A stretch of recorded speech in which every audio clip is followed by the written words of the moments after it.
안녕하세요. 1학년 통합과학 수업을 시작하도록 하겠습니다. 오늘 지난 시간에 이어서 148쪽 수업을 이어가도록 하겠습니다. 지난 시간에 확산에 이어서 이번 시간에는 삼투현상에 대해서 배워보도록 하겠습니다. 삼투현상을 배우기 전에 삼투현상을 알려면 반투과성막이라는 것을 알아야 합니다. 반투과성막이란 용매는 통과시키지만 용질은 특성에 따라서 투과시키지 않는 막입니다. 용매, 소금물에서 용매는 용액이 소금물이라면 용매는 물이었죠. 용질은 소금이었습니다. 소금은 통과시키지 못하지만 물은 통과시킬 수 있는 막, 그런 막을 반투과성 막이라고 하고요. 달걀 속에 있는 껍데기, 달걀을 삶았을 때 단단한 껍질 부분 말고 안쪽에 들어있는 얇은 부분, 그 부분이 반투과성 막이고요. 오타가 있어 고쳤습니다. 셀로판지 같은 것들이 반투과성 막으로 알려져 있습니다. 우리가 세포막의 선택적 투과성을 공부하면서 반투과성 막을 배우는 이유는 세포막은 반투과성 막의 성질을 갖고 있기 때문입니다. 그렇다고 세포막이 완벽하게 반투과성 막이냐? 세포막은 반투과성 막보다 훨씬 더 많은 기능을 수행하고 있는 막이라서 반투과성 막의 기능은 세포막이 가지고 있는 아주 작은 기능 중에 하나라고 보면 되겠습니다. 그래서 반투과성 막을 통해서 물의 이동이 있는 것을 우리는 뭐라고 하느냐? 삼투현상이다 라고 표현을 합니다. 반투과성 막을 통해서 물의 확산, 물의 이동이 있는 것, 그것을 삼투라고 한다. 자, 지난 시간에 우리가 삼투는 뭐라고 배웠었냐면요. 삼투현상, 확산현상은 산소, 이산화탄소 같은 용질이 농도가 높은 곳에서 낮은 곳으로 이동하는 것을 확산이다 라고 배웠습니다. 이거는 용질 기준으로 얘기를 많이 하는 거고요. 삼투는 뭘 기준으로 얘기하느냐면 물을 기준으로 얘기하는 겁니다. 그래서 물을 기준으로 봤을 때 자, 실험 그림이 있는데요. 여기 되게 유명한, 많이 봤던 그림일 거예요. 자, 왼쪽에는 순수한 물, 오른쪽에는 설탕물을 넣었어요. 그리고 그 사이에 반투과성 막을 끼워 놓았습니다. 반투과성 막을 확대해서 보면 반투과성 막은 물 입자와 같은 작은 입자들은 통과할 수 있지만 설탕이나 소금과 같은 용질 입자, 큰 입자들은 통과할 수 없을 정도 입구가 작은 막입니다. 그렇기 때문에 순수한 물과 설탕물, 반투과성 막을 기준으로 좌우의 농도가 다르게 되면 그 자연은 균형을 맞추는 쪽으로 이동을 하고 싶어 하죠. 그래서 우리가 확산을 기준으로 생각을 해본다면 만약에 이쪽이 설탕물이다 그러면 설탕이 오른쪽에서 왼쪽으로 이동하면서 균형을 맞춰주는 게 우리가 생각하는 확산이 되겠죠. 근데 반투과성 막은 용질이 반투과성 막을 통과할 수가 없기 때문에 균형을 맞추는 쪽으로 이동하기가 어려워집니다. 그럼 누가 이동을 해야 되느냐? 균형을 맞추고 싶어지기 때문에 이동할 수 있는 애, 물이죠. 물. 우리가 흔히 아는 용매 기준이 되는 물이 균형을 맞추는 쪽으로 이동할 수 있는 아이가 최대한 이동해 주는 것, 그게 바로 삼투현상이 됩니다. 그래서 오른쪽이 설탕의 농도가 많고 상대적으로 물이 적은 편이고 왼쪽은 순수한 물이기 때문에 설탕에 비해서 물의 농도가 높은 편이기 때문에 이동할 수 있는 물이 설탕물 쪽으로, 순수한 물에서 설탕물 쪽으로 뭐의 이동이 있는 거냐면 반투과성 막을 기준으로 물의 이동이 생기는 것. 그래서 시간이 지나면 순수한 물과 설탕물의 높이를 같이 맞췄을 때 순수한 물이 더 줄어들고 설탕물이 더 높아지는 현상을 볼 수 있는 게 바로 삼투현상입니다. 삼투현상을 한번 정리해 보면요. 삼투현상은 세포막과 같은 막을 경계로 세포 안팎의 농도가 다른 용액에 있을 때 누가 움직이는 것이냐? 물분자가 움직이는 겁니다. 물분자가 용질의 농도, 용질이란 설탕, 소금과 같은 거죠. 설탕, 소금과 같은 용질의 농도가 낮은 쪽에서 높은 쪽으로 이동하는 현상입니다. 그래서 확산과 비교를 했을 때 보면 확산은 용질의 농도가 고농도에서 저농도 쪽으로 이동하는 현상이다. 용질이. 하지만 삼투는 저농도 쪽에서 고농도 쪽으로 이동한다. 무엇이? 물이 이동하는 현상이다 라고 보면 되겠습니다. 그래서 삼투는 확산의 일종입니다.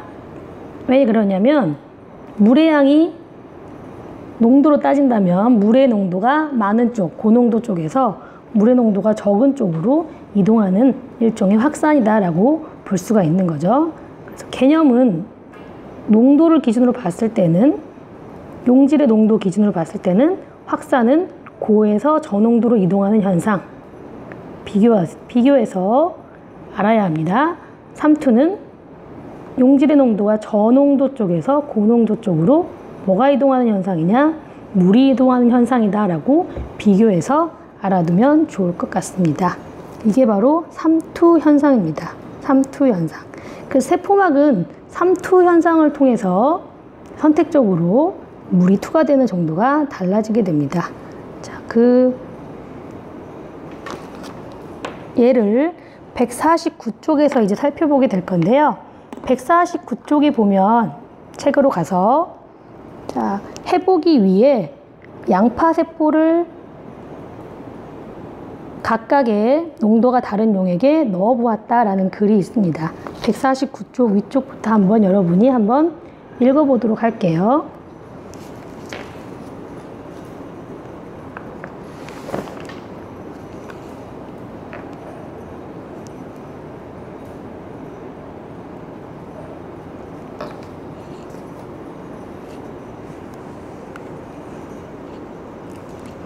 자, 읽어보았나요? 자, 거기서 보면 또 새로운 개념이 조금 나오는데요. 세포질 용액을 기준으로, 세포를 기준으로 봤을 때 세포보다 농도가 더 높은 용액을, 농도가 서로 같은 용액을 같다라고 해서 등장액이라고 얘기를 하는 거고요. 세포 기준으로 봤을 때 세포보다 농도가 높은 용액을 고장액이라고 하고요. 세포보다 농도가 낮은 용액을 저장액이라고 합니다. 그래서 등장액, 고장액, 저장액이라고 나오는데요. 자, 이거를 한번 책에서 한번 살펴보도록 할게요. 자, 양파의 세포가 있습니다. 149쪽. 양파의 세포암보다 용질의 농도가 낮은 용액에 양파세포를 넣어보자 라고 되어 있습니다. 세포암보다 용질의 농도가 낮은 용액, 얘를 우리는 아까 배웠던 저장액이라고 표현합니다. 자, 세포입니다. 동그라미로 그릴게요. 양파지만 세포를 담가 놓은 용액이 농도가 더 낮은 상태, 상대적으로 세포가 더 농도가 높은 상태를 말하는 상태입니다. 그러면 삼투 현상에 의해서 삼투 현상은 저농도에서 고농도 쪽으로 무엇이 이동하는 현상일까요? 물이 이동하는 현상이죠. 물이 이동하기 때문에 세포가 점점 팽팽해집니다. 그래서 양파 세포 안으로 들어오는 물의 양이 많아 세포가 팽팽해진다 라고 표현을 했죠. 이러한 현상을 팽윤 현상이라고 합니다. 팽윤 현상. 그래서 여기 조그만한 그림을 보면 액포가 굉장히 커져 있는 걸 볼 수가 있습니다. 액포, 첫 시간에 배웠었죠. 액포는 노폐물, 물을 보관하는 곳이라서 물의 양이 상대적으로 많이 들어오게 되면 액포의 크기가 굉장히 커짐을 볼 수가 있습니다. 그러면 여기서 물은 일방적으로 저농도에서 고농도 쪽으로 들어가기만 하느냐? 그렇지는 않습니다. 고농도에서 저농도로 이동하는 양도 물론 있어요. 하지만 그 양이 어디가 훨씬 더 많다? 저농도에서 고농도 쪽으로 가는 게 훨씬 많은 상태다. 그래서 들어가는 양이 나오는 양보다 훨씬 많기 때문에 들어가는 양이 상대적으로 더 많은 것처럼 나타나게 되는 것, 그게 바로 저장액에 넣었을 때의 상태가 되는 거겠죠. 반대로 세포 안의 농도가 용질 농도보다 높은 용액, 이런 거를 고장액이라고 부릅니다. 어디보다? 세포보다 바깥쪽에 있는 용질의 농도가 높은 상태. 그럼 상대적으로 세포의 농도가 낮은 상태가 되겠죠. 그럼 물의 이동은 어떻게 나타나게 된다? 저에서 고 쪽으로 물의 이동이 많이 나타나게 됩니다. 물론 고에서 저쪽으로도 물이 일부 들어갑니다. 하지만 상대적인 차이가 저에서 고 쪽으로 가는 게 훨씬 많기 때문에 물에 우리가 느낄 때는 안쪽에서 바깥쪽으로 물이 빠져나오는 것처럼 느껴지게 된다. 그래서 여기 보면 왼쪽에 있는 저장의 그림과 많이 달라지는 걸 볼 수가 있는데요. 고장의 그림은 여기 세포막, 세포에 있는 물이 많이 바깥쪽으로 빠져나가서 세포가 굉장히 작아지는 상태를 볼 수가 있습니다. 하지만 세포는 세포벽이 있기 때문에 모양은 거의 유지가 돼요. 안쪽에 있는 세포막 안쪽만 떨어지면서 물이 작아지게 되고요. 세포벽은 그 형태를 거의 유지하고 있습니다. 그래서 이 세포막이 세포벽으로부터 분리가 되는 현상, 이런 것을 원형질 분리다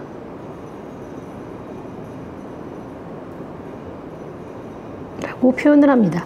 원형질 분리나 팽윤 현상이라는 단어를 굳이 알 필요는 없습니다. 그렇지만 여러분이 들어두면 나중에 다 도움이 될 거라는 생각이 듭니다. 마지막으로 세포안과 용질의 농도가 같은 용액, 이것을 무엇이라고 한다? 등장액이라고 합니다. 등장액은 세포의 농도와 바깥에 있는 농도가 같은 상태입니다. 그래서 세포의 크기가 육안으로 봤을 때는 변화가 없는 상태로 보이는 것. 하지만 여기서 주의해야 될 거는, 그러면 물의 이동이 없는 거냐? 그렇지 않은 상태입니다. 세포 안팎으로 이동하는 물의 양이 같은 상태라는 걸 기억을 해줘야겠습니다. 별표입니다. 물의 양이 같은 상태. 그래서 겉으로 봤을 때는 우리는 부피가 변하지 않는다라고 느끼게 됩니다. 그래서 세포의 안쪽과 바깥쪽이 나가는 물의 양과 들어오는 물의 양이 똔똔이다, 같다 라는 상태가 되기 때문에 우리가 봤을 때는 부피가 변하지 않는 상태, 요거를 기억을 해야 돼요. 물의 양이 같은 상태다. 물의 이동이 없다 그러면 틀린 표현인 거죠. 물의 이동은 있으나 그 양이 같다라고 꼭 알고 계셔야 되는 내용입니다. 자, 149쪽 넘어가서 책 교과서 150쪽으로 가볼게요. 자, 149쪽에서는 양파에 식물세포에 넣었던 사진이었다면, 양파를 식물세포를 떠서 넣었던 사진이었다면 150쪽에는 동물세포, 자, 설명이 위에 나와 있어요. 살짝 여러분이 먼저 읽어볼까요? 동물세포인 적혈구를 자, 또 똑같이 세 가지 형태의 용액에 넣어보자 라고 되어 있습니다. 자, 세포안보다 용질의 농도가 낮은 용액은 아까도 얘기했던 것처럼 저장액, 세포안과 용질의 농도가 같은 용액은 등장액, 세포안보다 용질의 농도가 높은 용액은 고장액이었습니다. 자, 그러면 동물세포는 식물세포와 차이점이 뭐냐? 세포벽이 있느냐 없느냐의 차이입니다.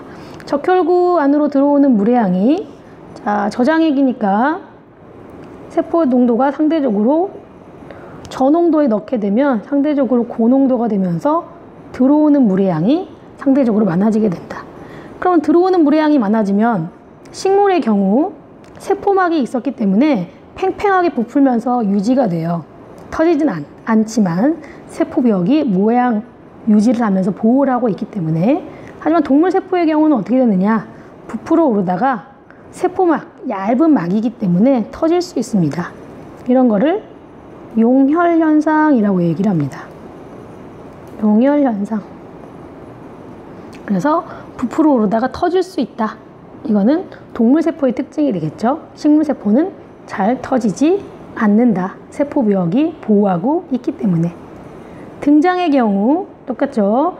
적혈구 안팎으로 이동하는 물의 양이 같아서 부피가 변하지 않는 걸로 보인다. 역시 아까와 같이 같다. 물의 이동이 있다. 고장에게 넣었을 때는 세포의 안쪽이, 바깥쪽이 농도가 높은 상태고 안쪽이 농도가 낮은 상태니까 물의 이동이 안에서 바깥쪽으로 많이 일어나게 됩니다. 그러면 세포는 점점 쪼글쪼글한 상태에 적혈구가 쭈그러든 상태로 물이 많이 빠져나간 상태가 되는 걸 볼 수 있습니다. 그래서 극단적으로 얘기했을 때 개구리를 바닷물에 빠뜨리면 어떻게 되느냐? 어떻게 될까요? 개구리는 쪼글쪼글해집니다. 물이 많이 빠져나가서.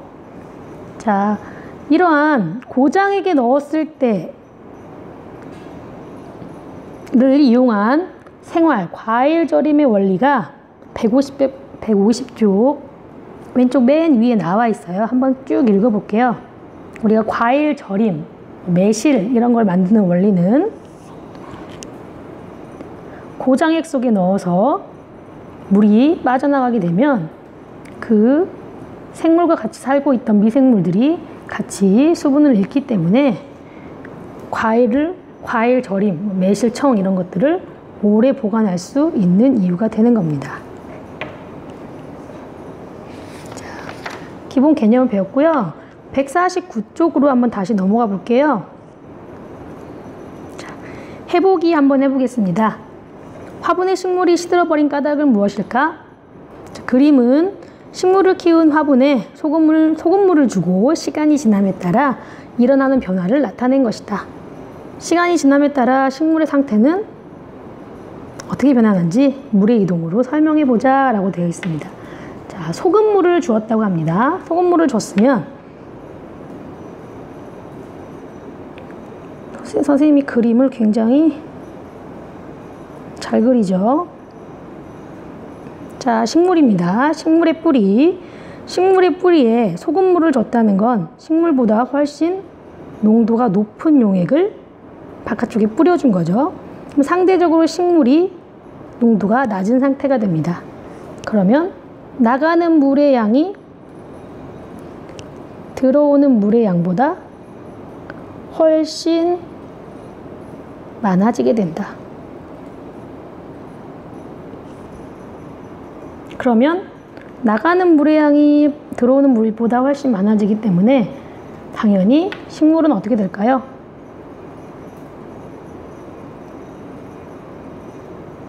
점점 시들게 됩니다.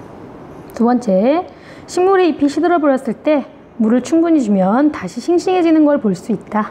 그 까닭을 세포막을 통한 물의 이동과 관련 지어보자. 역시 반대로 생각해보면 되겠죠. 시들어버린 식물에게, 시들어버렸다는 말은 식물에 있던 물이 많이 빠져나간 상태죠. 그럼 상대적으로 용질의 농도가 고농도가 되고요. 바깥쪽에 들어오는 식물에게 뿌려주는 물, 그게 바로 저농도가 되겠죠. 바깥쪽에서 식물 쪽으로 들어오는 물의 양이 상대적으로 나가는 양보다 많아지기 때문에 식물은 다시 원래 상태로 돌아갈 것이다. 다시 싱싱해진다 라는 것을 알 수 있었습니다. 그래서 책은 150쪽까지 스스로 확인하기 전까지 마쳤고요. 자, 삼투현상의 예 간단히 보고 갈게요. 방금 했던 것처럼 식물 화분에 비료 또는 소금물, 우리가 방금 했던 탐구에 너무 많이 주게 되면 식물이 시드는 현상, 삼투현상입니다. 그래서 식물이 물을 흡수하는 원리는 삼투현상으로 흡수를 하는 거죠. 배추에 소금을 뿌리면 숨이 죽는다.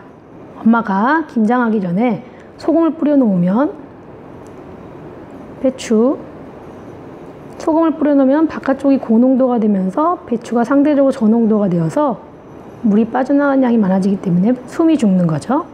반대로 탐구했던 것처럼 채소가 싱싱해진다. 시든 채소에 물을 뿌리면. 네 번째, 목욕탕에 오래 들어가 있으면 손이 쭈글쭈글해진다. 이것도 역시 목욕탕 바깥쪽에 있는 물이 손이에요.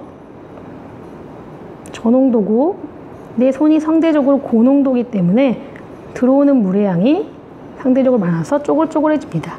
근데 이거는 간단하게 삼투만으로 얘기하기엔 조금 난해한 부분이 있어서 영상을 첨부할 테니까요. 여러분이 궁금하면 영상을 한번 봐주도록 하세요. 자, 150쪽 스스로 확인하기 한번 풀어볼까요? 1번, 어떤 물질이 농도가 높은 곳에서 낮은 곳으로 세포막의 인지질 이중층을 직접 통과하는 현상을 무엇이라고 하는가? 확산이죠. 확산 중에서도 우리가 배웠던 단순확산, 인지질 이중층을 직접 통과하는 거면 단순확산이라고 써도 맞는 표현입니다. 두 번째, 세포막을 경계로 용질의 농도가 낮은 곳에서 높은 곳으로 물 분자가 이동하는 현상. 이것은 뭐였다? 삼투였죠. 아까 역시 별표 치고 확산과의 차이를 알아두었으면 좋겠다라고 얘기를 했었습니다. 자, 그래서 150쪽까지 내용을 마쳤고요. 책 151쪽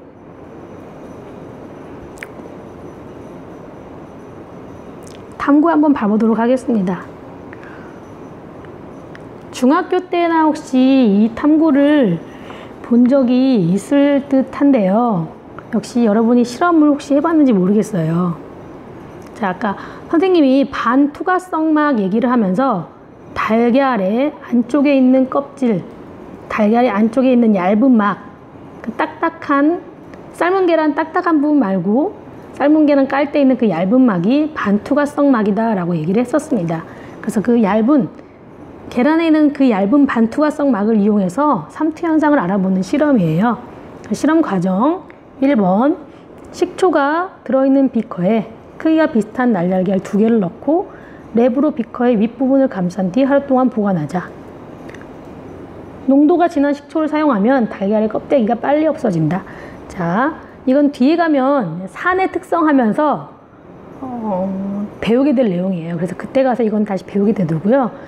달걀 껍데기, 탄산칼슘 성분인데 이 달걀 껍데기는 산에 만났을 때 녹는 성질이 있습니다. 그래서 달걀의 딱딱한 껍질 부분만 녹여줄 거예요, 식초에.